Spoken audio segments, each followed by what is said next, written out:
Hello बच्चों, कैसे हैं आप सब। आशा करती हूँ आप सब अच्छे होंगे। बच्चों, आज मैं आपके सामने एक नया पाठ लाई हूँ, 3 प्रश्न। एक बार की बात है, एक राजा था जो बहुत समझदार व अपनी धुन का पक्का था। वह जो सोचता उसको पूरा करके ही मानता था। उस कार्य को पूरा किए बिना उसे चैन नहीं मिलता था।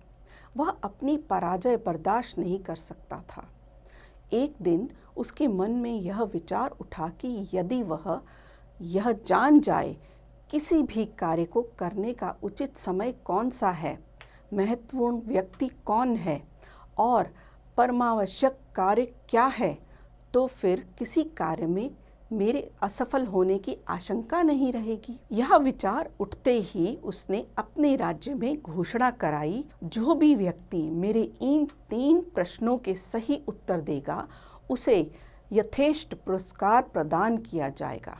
नगर में घोषणा होते ही दूर दूर से लोग राजा के पास आने लगे। पहले प्रश्न के उत्तर में कुछ लोगों ने कहा, किसी कार्य को शुरू करने से पहले सोच लेना चाहिए कि वह कार्य कितने समय में पूरा होगा। तत्पश्चात कार्य करने का समय और तरीका निश्चित करना चाहिए तथा उसी के अनुसार कार्य आरंभ करना चाहिए। कोई भी कार्य ठीक समय पर पूरा करने का यही एकमात्र सही तरीका है। कुछ ने कहा, कार्य करने का समय निश्चित करना कठिन है। हमें व्यर्थ के कार्यों में समय नष्ट नहीं करना चाहिए। जो भी कार्य हमारे आसपास हो रहा हो उसी में लग जाना चाहिए। कुछ लोग बोले, राजा अकेले प्रत्येक कार्य शुरू करने का समय कैसे निश्चित कर सकता है। अतः राजा के पास सलाहकार होने चाहिए जो राजा की सहायता करें तथा राजा उनकी सहायता से निश्चित करे कि कार्य कब और कैसे किया जाएगा। कुछ लोगों ने कहा, कभी कभी सलाह लेने का समय नहीं होता क्योंकि हमें तुरंत निर्णय लेना होता है, इसलिए उत्तर केवल जादूगर ही दे सकते हैं। वे जादू से सब कुछ जानकर राजा को सही निर्णय बता सकते हैं। राजा के दूसरे प्रश्न के उत्तर में भी लोगों के कई जवाब थे। कुछ का कहना था कि राजा के लिए सलाहकार बहुत ज़रूरी होते हैं, तो कुछ पुजारी और कुछ वैद्य को अधिक आवश्यक बता रहे थे। किसी की राय में राजा के लिए सबसे अधिक आवश्यक उसके सैनिक थे। राज्य के लोगों के पास तीसरे प्रश्न के भी कई उत्तर थे। सबसे आवश्यक कार्य कौन सा है? कुछ ने ज्ञान विज्ञान तो कुछ ने रणनीति को आवश्यक बताया। इसके अतिरिक्त कुछ लोगों की दृष्टि में दान धर्म सबसे आवश्यक कार्य था। इस प्रकार राजा द्वारा पूछे गए तीनों प्रश्नों के उत्तर अलग अलग थे। राजा को एक भी उत्तर ने संतुष्ट नहीं किया। उसे किसी का भी उत्तर सही नहीं लगा। राजा ने सुना कि पास के ही जंगल में एक साधु वर्षों से तपस्या कर रहे हैं। वे केवल साधारण लोगों से ही मिलते हैं। उनके ज्ञान की चर्चा बहुत दूर दूर तक फैली हुई थी। तब राजा ने अपने प्रश्नों का उत्तर पाने की इच्छा में उनसे मिलने का निश्चय किया ताकि उसकी समस्या का समाधान हो सके।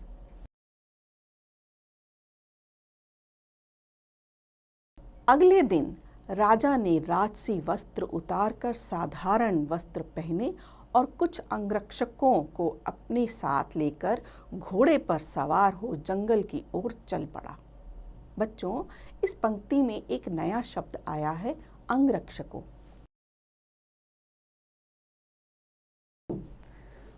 अंगरक्षकों, इसे इंग्लिश में कहते हैं बॉडीगार्ड, जो आपकी रक्षा करने हेतु होते हैं।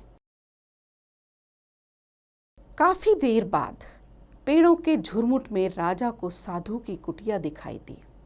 राजा घोड़े से उतर गया। उसने अपने अंगरक्षकों को वहीं खड़े हो रहने का आदेश दिया। पैदल ही साधु से मिलने कुटिया की ओर चल पड़ा। कुटिया के निकट पहुंचकर राजा ने देखा कि साधु बड़ी लगन से कुटिया के सामने की जमीन खोद रहे थे। उनका शरीर दुबला पतला था और कुदाल से जमीन खोदते समय वे जोर जोर से सांस ले रहे थे। एक आदमी को अपने पास आता देख साधु रुक गए। उन्होंने उस अतिथि का अभिवादन किया और फिर अपने काम में लग गए। बच्चों, यहाँ इस पंक्ति में 2 नए शब्द हैं। पहला है अतिथि।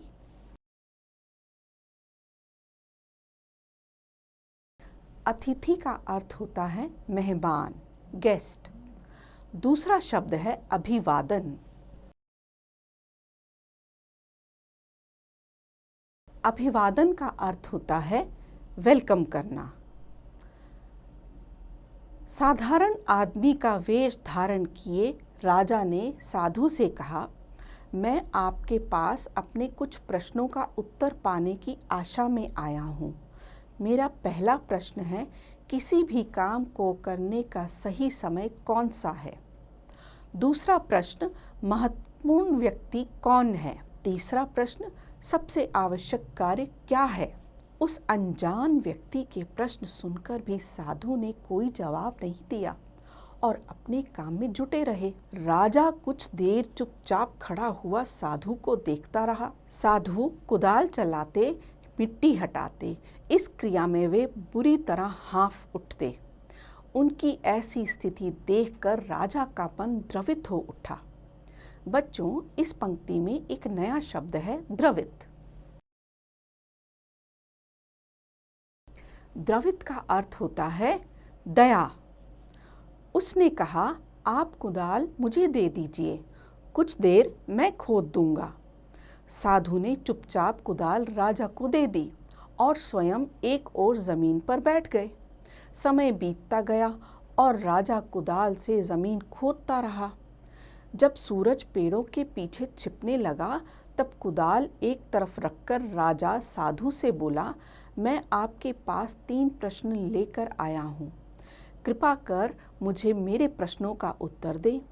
यदि आप मेरे प्रश्नों का उत्तर नहीं जानते हैं तो मुझे बता दें, मैं यहाँ से वापस लौट जाऊँगा। राजा साधु से बात कर ही रहा था, तभी किसी के दौड़कर आने की आवाज़ सुनाई दी। साधु ने कहा, चलो चलकर देखते हैं कि कौन आया है। राजा ने पीछे मुड़कर देखा कि एक घायल आदमी उन्हीं की ओर आ रहा था। उसके पेट से खून बहकर उसके पैरों पर गिर रहा था। राजा के करीब आकर वह कुछ बुदबुदाया और फिर बेहोश हो गया। राजा और साधु ने उसे सहारा देकर लिटाया व उसके कपड़े ढीले किए।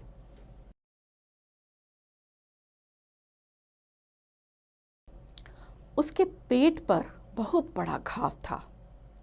राजा ने उसका घाव धोकर उस पर पट्टी बांधी, परंतु खून बंद न हुआ और पट्टी खून से भीग गई। राजा ने फिर से खून साफ किया और लेप लगाकर पट्टी बांधी। थोड़ी थोड़ी देर बाद राजा उसके घाव पर मरहम लगाकर पुनः पट्टी बांध देता।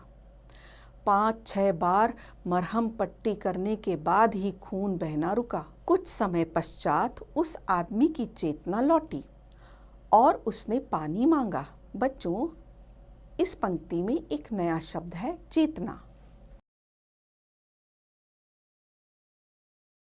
चेतना का अर्थ होता है होश में आना, बेहोशी से होश में आना। राजा ने ताज़ा पानी पिलाकर उसकी प्यास बुझाई। संध्या हो गई थी। ठंडी ठंडी हवा चल रही थी। उस घायल व्यक्ति को ठंड लग रही थी।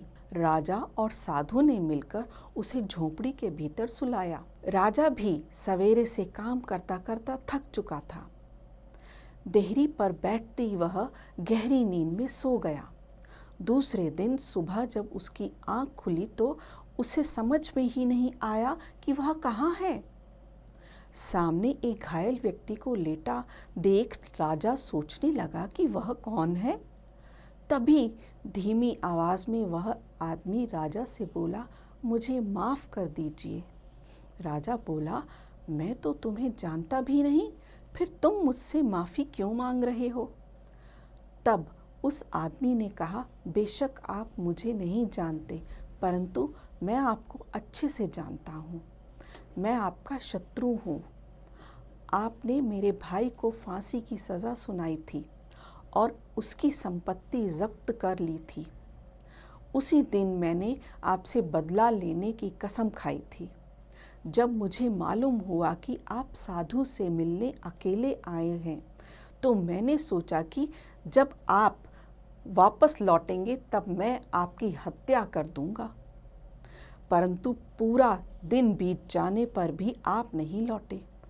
मैं आपको खोजता हुआ इस तरफ आ रहा था, तब आपके अंगरक्षकों ने मुझे पहचान लिया और मुझे मारने की कोशिश की।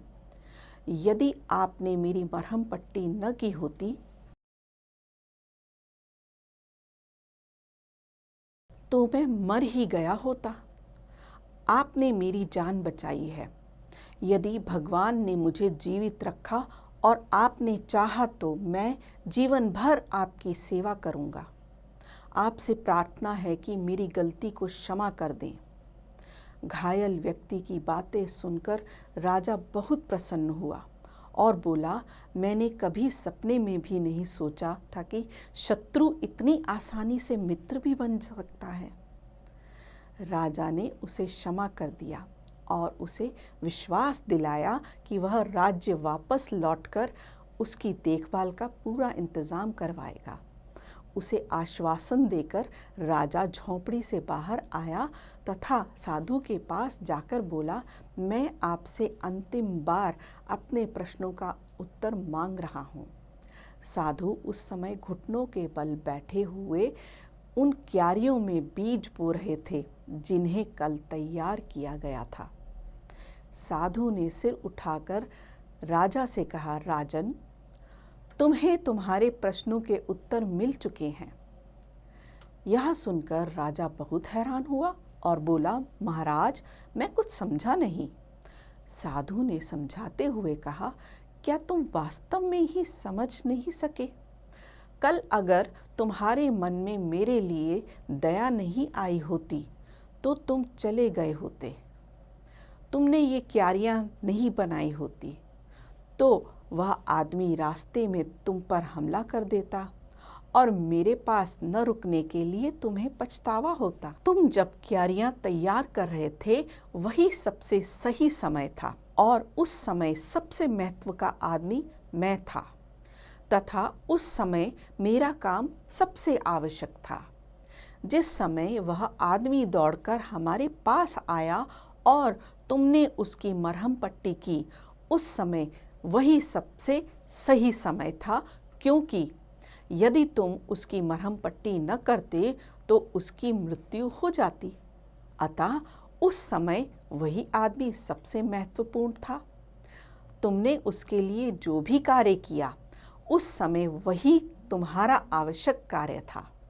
राजन, हमेशा याद रखना, सही समय वही होता है जब हमारे पास किसी तरह की शक्ति होती है। सबसे महत्व का आदमी वह होता है जिसके साथ हम होते हैं। इस बात को कोई नहीं जानता कि कब क्या होगा। सबसे आवश्यक है संकट में पड़े आदमी की सहायता करना। भगवान ने हमें जीवन इसीलिए दिया है कि हम दूसरों के काम आ सकें, तभी हमारा जीवन सार्थक होगा। यह कहकर साधु चुप हो गए।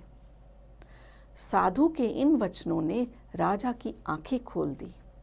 राजा ने दोनों हाथ जोड़कर और सिर झुकाकर उन्हें प्रणाम किया और उनसे आज्ञा लेकर अपने महल की ओर चल दिया। देखा बच्चों, कितना अच्छा पाठ था यह। आशा करती हूँ आपने भी इससे एक ना एक शिक्षा ज़रूर ली होगी। आप इसे स्वयं भी पढ़ें, अभ्यास भी करें।